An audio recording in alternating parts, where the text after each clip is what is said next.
नमस्कार, मी आहे नारायणगाव तमाशा पंढरीमध्ये आणि तमाशाच्या पंढरीतून या विशेष वृत्तमालिकेमध्ये आपण या राहुट्यांमध्ये असलेल्या प्रत्येक फडमालकाचा, तमाशा कलावंतांचा आणि एकूणच तमाशा सृष्टीतला सगळा इतिहास मांडतोय.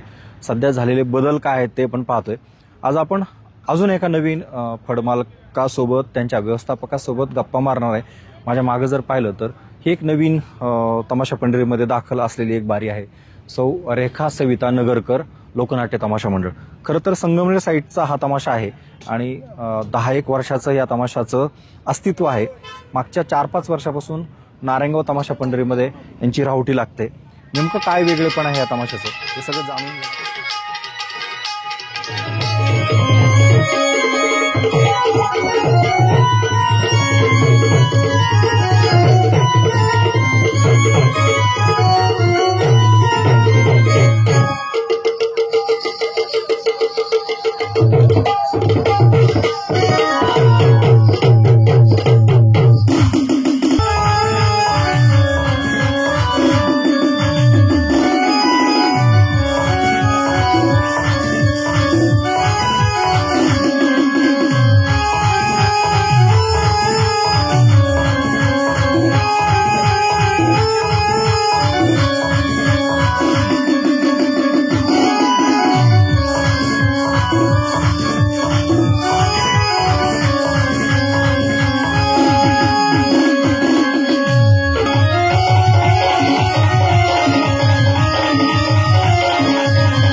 रेखा सविता नगरकर या तमाशाच्या राहुटीमध्ये आणि आपल्या सोबत आहेत जयवंत गायकवाड, जे या फडाचे मागच्या 10 वर्षापासून व्यवस्थापनाचं काम करतायत. खरं तर व्यवस्थापन हे खूप महत्वाचं असतं कुठल्याही तमाशामध्ये आणि व्यवस्थापनाच्या बाजूने किंवा व्यवस्थापनाच्या अँगलने जर विचार केला तर तमाशा हा एक वेगळ्या लेवलला नेण्याचं काम ही मंडळी करत असतात. जेवढं स्टेजवरती काम महत्वाचं असतं तेवढंच आलेल्या गावकऱ्यांसोबत संवाद साधणं, तमाशाचं बुकिंग करणं आणि नंतर ज्यावेळेस 1-2 महिने हे सगळे यात्रा जत्राचा हंगाम असतो त्या काळामध्ये तमाशा आणि गावकरी यांच्यामध्ये समन्वय साधणं हे सगळ्यात महत्वाचं असतं. दादा, स्वागत आहे तुमचं माझ्या चॅनलमध्ये. मला सांगा, तुम्ही किती वर्षापासून या तमाशाचं व्यवस्थापन करताय? एकदा मला नाव सांगा पहिल्यांदा तमाशाचं. माझं नाव जयवंत गायकवाड. मी या तमाशामध्ये कमी हे माझं 11 वर्ष आहे. तेव्हापासून या तमाशा व्यवस्थापक म्हणून काम करतोय. आणि कुठला तमाशा आहे नेमका? हा संगमनेरचा तमाशा आहे.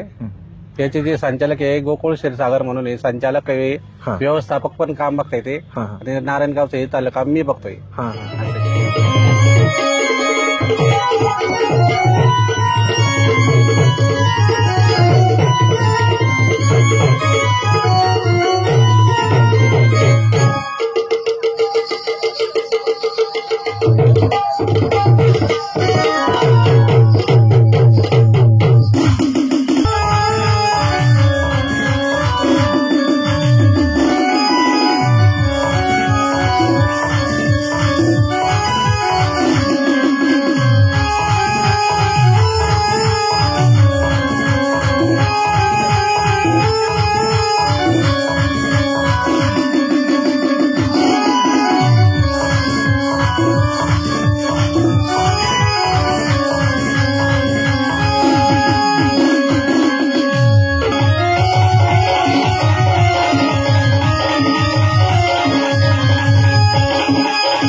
तुम्ही या क्षेत्राकडे कसं वळालात? म्हणजे तुम्हाला तमाशा क्षेत्रातला पूर्वी अनुभव होता, तुम्ही कलाकार नाही. आहात की कसं काय? अनुभव कुठलाच नाही. माझा छोटासा मंडपचा व्यवसाय आहे. हा, हा. त्या व्यवसायाचा असताना मी साऊंड सिस्टमचं काम करायचो. हा.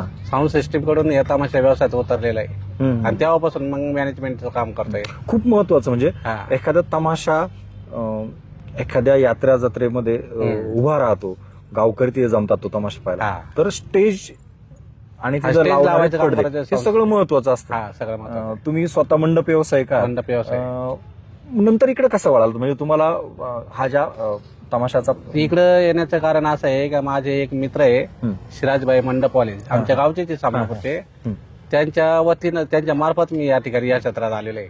समनापूरहून विषय निघाला. समनापूर म्हणजे जे वडापावचं वडेपाववाल्याचं जे ठिकाण आहे ते. जे असतं जे सध्या ना, मूळ ते. त्याच गावचे मूळ तुम्ही. त्याच गावचे. आता हा सगळा तुमचा 10-1 वर्षाचा सगळा प्रवास आहे म्हणजे हा. व्यवस्थापनाचा. आता नाही, त्याच्या अगोदर मी दुसऱ्या तमाशामध्ये दुसऱ्या होतो. तमाशात केला? अरे वा. दुसऱ्या कमी 15-16 वर्ष माझं हा, येत हा. ते कोणत्या तमाशात केला आधी साधारण तुम्ही? सुनीता बारामतीकर. सुनीता बारामती. हा. हा. काय काय तुम्हाला अनुभव आले म्हणजे व्यवस्थापन करताना? अनुभव असे आले की आम्ही तिकीटवाल्या तमाशात पण काम केलेलं आहे, हा, हा, हा. बाहेर पण फिरलेलं आहे. हम्म. आणि तिकीटवाल्या प्रवासात असं असतं का ज्या पद्धतीने आपण बाहेर कार्यक्रम करतोय, हा, हा, जास्त करून आम्हाला तर फुकट बघणारे जास्त मिळतात, हा, हा. असं आहे. आणि मग त्याच्यापासून त्रास पण होतोय. त्रास होतो म्हणजे. आणि काहींना जर गाणे जर कधी खराब जर दिसले कधी, हा. तर तेव्हा त्याच्या नंतरही पण त्रास होतो हम्म, हम्म. असं. हा. अलीकडच्या काळामध्ये यात्रा जत्रामध्ये तमाशाला खूपच मागणी असते. हा. तुमच्या तमाशाची काय नेमकी फरमाईश आहे? ज्या गावकरी इथे येतात, हा. ज्यावेळेस फड बुक करायचा असतो, तर पहिला परिचय तुमच्या सोबत असतो. आमच्यासोबत काय असतो. बाबा तुमच्या हा. तमाशात काय? तर काय काय आहे? सांगतो, आमच्याकडे एवढ्या गाड्या आहे, एवढ्या ट्रक आहे, एवढे लक्झरी, हा. असं किती लेडीज आहे ते विचारतात. आम्ही सांगतो आमचे 14-15 लेडीज आहेत. हा, हा.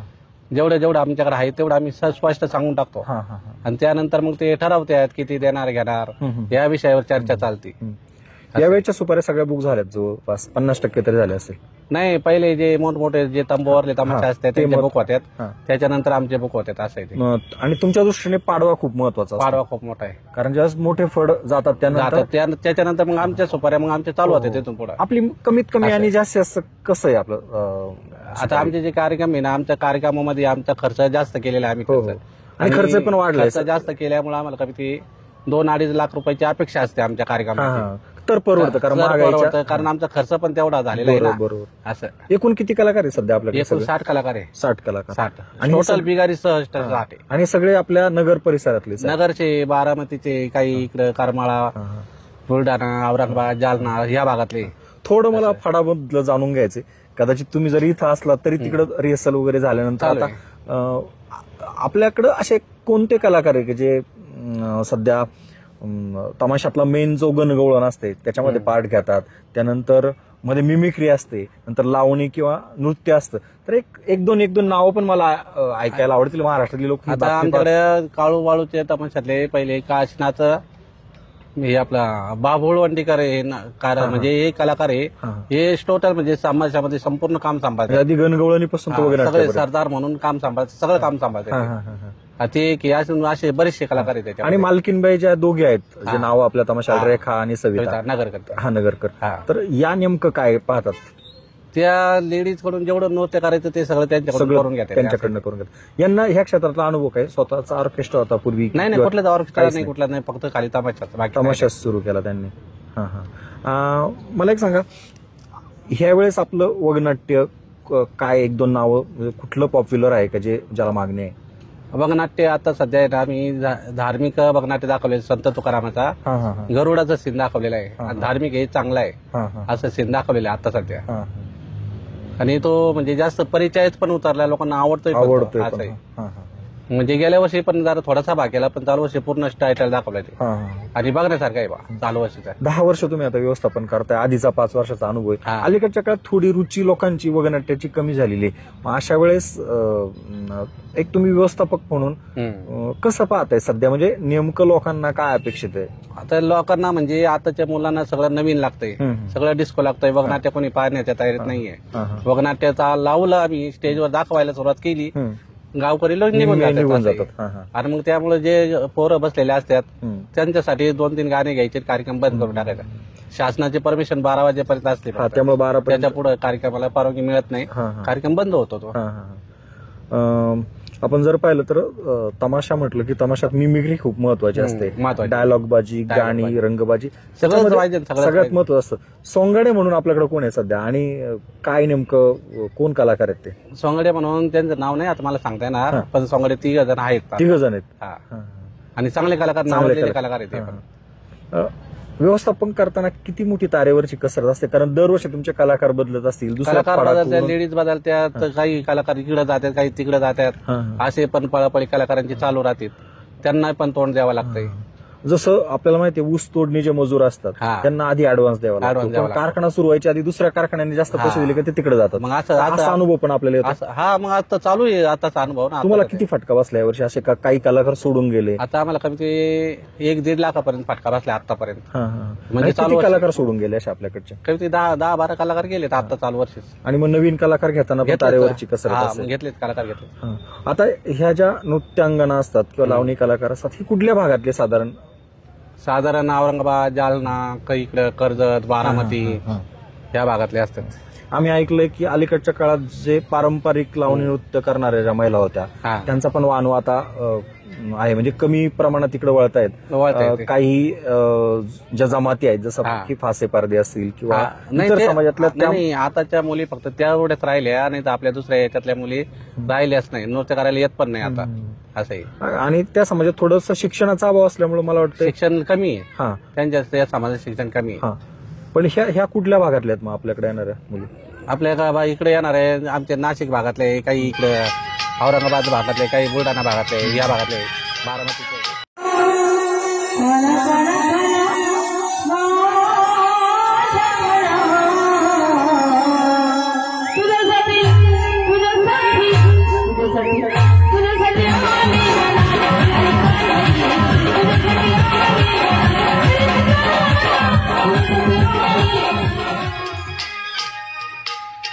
किती पेमेंट असतं ह्या नृत्यांगनांना आता यांना कमी आमच्याकडून आहे ना 30,000. महिन्याला? एकदम जर हुशार असेल टॅलेंट हा. 35,000 येत नाही, त्याच्या पुढे नाही. आणि त्याच्यात त्यांना सगळं खाणं पिणं सगळं सगळं कंपनीच्या कंपनीतर्फे. आपला आता जत्रांचा हंगाम आहे, तिथं आपला फड लागतोच. हा. पण तिकिटावरती पण आपली कशी मागणी आणि कुठल्या एरियामध्ये साधारण? तिकीट इकडे आपला बीड जिल्हा आणि इकडे नाशिक जिल्हा, इकडे जव्हार, मोखाडा ह्या जिल्ह्यांमध्ये तिकडे तिकिटावर राहतो. हा, तिकडे तिकीटवर. तिकिटाचं मग तुम्ही मगाशी जे सांगितलं का तिकीट असल्यावरती काही फुकटे ते तिकीट चालू झालं, हा. पडद्या घालून घुसणार, इकडून घुसणार, तिकडून घुसणार, हे त्यांचे कार्यक्रम चालू होते. स्थानिक काही दादागिरी समोरचे दादागिरी डायरेक्ट दादागिरी करून येतात. अशा वेळेस त्यांना सांभाळून घ्यावं, अशा वेळी त्यांना सांभाळून घ्यावं लागतं, काही असे फुकट सोडावं लागतात. सोडावं लागतं. नाही सोडलं तर मग पडद्याचे नुकसान असं काही ना काही हा, नुकसान बरोबर. करतात. आपल्या फडाचं नुकसान असं, करतात हा. काय. हा. आता ज्या एकूणच तमाशामध्ये जो बदल झालेला आहे, तुम्हाला 10-15 वर्षाचा अनुभव आहे, तुम्ही कसं पाहता पुढच्या काळामध्ये तमाशाचे दिवस कसे असतील? कारण आपण जर पाहिलं, एकेकाळी स्वातंत्र्य मिळाल्यानंतर खरी जी कला होती गावखेड्यामध्ये, म्हणजे प्रबोधन करण्याची, त्या टीव्ही सारखी माध्यमं, वर्तमानपत्र, असं गावखेड्यामध्ये करमणुकीची साधनं नव्हती. त्या नव्हती. काळात खूप तमाशा कलावंतांकडे एक वेगळा दृष्टिकोन होता. रात्री बसलेला तमाशा पाहायला आलेला माणूस सकाळी दिवस उजेडपर्यंत थांबत होता. आता तसं नाही. काय अनुभव आहे तुमचा? नाही, आता असं आहे की आता सरकारी परमिशन 12 वाजेपर्यंत आहे. हा, हा. आणि काहीतरी पण आता काही गावकरी काय म्हणतात का आम्ही रात्रीचा, तुम्ही 12च्या पुढे कार्यक्रम संपल्यानंतर आम्ही रात्रीचा जायचं कुठं, आमच्याकडे वाघाची भीती. हा, हा. आणि मग तुम्हाला वाघाची भीती तर तुम्ही गावकऱ्यांचं पोलीस स्टेशनचं परमिशन तुम्ही घ्या, हा. बाकीचा कार्यक्रम आम्ही करतो. हा, तुम्ही करू शकता. तुम्ही तुमच्या याच्यावर जर करत असाल तर बाकीचा आम्ही कार्यक्रम तुमच्या वेळेपर्यंत आम्ही करतोय. करू असं. करताय. हा. पुढं काय असेल तुम्हाला काय वाटतं, म्हणजे तमाशाचे दिवस कसे असतील पुढच्या काळामध्ये? पुढच्या काळात आहे ना, हे जे पहिलं जुनं आले ना तेच परत येणार. हा, म्हणजे आपण नेहमी सांगतो, हा. आपण हायवेने प्रवास करत असतो, हा. तर अलीकडच्या काळामध्ये लिहिलं तर चुलीवरची भाकरी हा, मिळेल. ती चुलीवरचीच भाकर येणार हा, परत. म्हणजे जुन्या गोष्टी अनेकांना आवडतील आणि तुम्हाला तेवढा एक विश्वास वाटतो की भविष्यात पुन्हा तमाशाला दिवस चांगले येतील. नाही, आता कसं आहे, जे आता तरुण मुलं आहे हा. यांचं रक्त जरा थोडं सळसळ करतंय, हा, हा. हे कुठंतरी शांत होईल, हा. परत जुन्या मार्गावर ते वळतील, आपल्याला जुन्या गोष्टी पुन्हा आवडायला लागतात. आवडतील असं आहे. कारण हे जर नवीन रक्त जास्त टिकणारं नसतं, जास्त दिवस असं. बरोबर. ते परत आहे त्या वाढावर येत आहे. जुन्या गोष्टी पुन्हा नव्याने आपल्याला आवडायला लागतात. असं आहे. नक्कीच तुमच्याशी गप्पा मारताना खूप चांगले वाईट अनुभव पण आले असतील. असा कधी अनुभव आलाय का? मला 2 अनुभव तुमच्याकडून ऐकून घ्यायचे का. तारेवरची कसरत, एखाद्या गावातला फड तुम्ही बुक तर केलेला असतो, तिथे गाड्या वेळेवर पोहोचत नाहीत, मग त्या गावकऱ्यांचे तुम्हाला फोन असतात, रात्री 8 वाजेपर्यंत फोन येतात. ज्यावेळेस गाडी गावात पोहोचत नाही 8 वाजेपर्यंत फोन येतात, 8-9 वाजता तरी. आणि एखाद्या टायमाला 10 वाजता सुद्धा गाड्या गावात जाऊन कार्यक्रम केलेले आहेत. 10 वाजता सुद्धा. त्यावेळेस तुमच्याकडे उत्तर काय असतात? म्हणजे गावकऱ्यांशी थोडं उत्तर असे का पुढचा कार्यक्रम अगोदरचा कार्यक्रम लेट संपला, मग असे उत्तर काही उत्तर द्यावं लागतं. असं पण होत असेल का त्या गावामध्ये जायला गाडीला काहीतरी इश्यू झाला, प्रॉब्लेम झाला, पोहोचली नाही, द्यावं अशा वेळेस जर फडतीच झालं नाही तर मग त्या दिवसाचं नाही मग त्या दिवसाचं मग गावकऱ्यांना डबल कार्यक्रम करून द्यावा लागतो. असं म्हणजे कमी रेंज मध्ये जास्त हे करून द्यावं लागतं. चांगला पण एखादा अनुभव असेल या माध्यमातून, काही गावकऱ्यांनी तुमच्याकडनं अडचणी आल्या तरी पण गावकऱ्यांनी सांभाळून घेतला, असा कुठं अनुभव आला का एखाद्या गावात? नाही, काही गावकरी इतकं सांभाळून घेतात, लय सांभाळून घेतात, असं सांभाळतो. गावखेड्यातल्या माणसाचं अजूनही तमाशावरती प्रेम आहे, कलाकारांवरती. त्यांनाही माहिती तुम्ही सुद्धा रोज. त्यांना असं वाटतंय का हे पण माणसं आहे ना, आपण पण माणसं आहे, माणसाने माणसाला सांभाळून घ्यायलाच पाहिजे. आणि हा एकमेव बिझनेस असा आहे का रोज नव्या गावात जावं लागतं. रोज नव्या गावात जावं लागतं. म्हणजे अख्खा विंचवाचा आपण म्हणतो ना बिराड घेऊन रोजचा प्रवास आहे. प्रत्येक कोसावरती गाव बदलतंय, जिल्हा बदलतोय, सगळं बदलतं, सगळं पार. आणि प्रत्येकाला तोंड द्यावं लागतं ना. अशामध्ये काही कलावंत आजारी सुद्धा पडत असतील, पाणी बदल होतं, पडतात, आजारी पडतात ना. त्या काळात पण काळजी घ्यावी लागत असते. काळजी घ्यावीच लागते. त्यांना वेळेत लक्ष द्यावंच लागतं, त्यांना दवाखान्यात न्यावं लागतं, संध्याकाळी स्टेजवर हजर करावं लागतं. नाही जर स्टेजवर हजर केलं तर पुढचा कार्यक्रम त्यांच्या जागेवरचा कोणी करू शकत नाही. आणि दुसरा कलाकार करतो तर त्याच्या कोणी लक्ष देत नाही. बरोबर. त्यामुळे लक्ष द्यावं लागतं असं ते. ओके.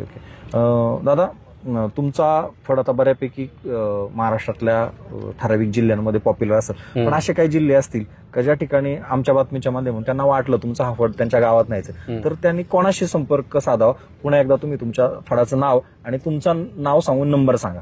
आता रेखा सविता नगरकर, तमाशा मंडळाचे व्यवस्थापक जे मेन आहेत ते गोकुळ क्षीरसागर म्हणून आहे. त्यांचा नंबर 1 मिनिट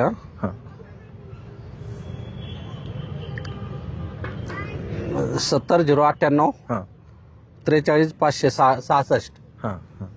ते मुख्य व्यवस्था, ते मुख्य आहे. आणि पार्टी बरोबर असतात. आणि तुमचं हे रावटीचे जे असतात जयवंत गायकवाड. आणि माझा नंबर आहे 986087 2993. नक्कीच. तर आपल्यासोबत होते गायकवाड दादा, आणि त्यांचा 10-1 वर्षाचा या क्षेत्राशी अनुभव आहे व्यवस्थापनाचा. त्यांनाही चांगले वाईट अनुभव आलेले आहेत.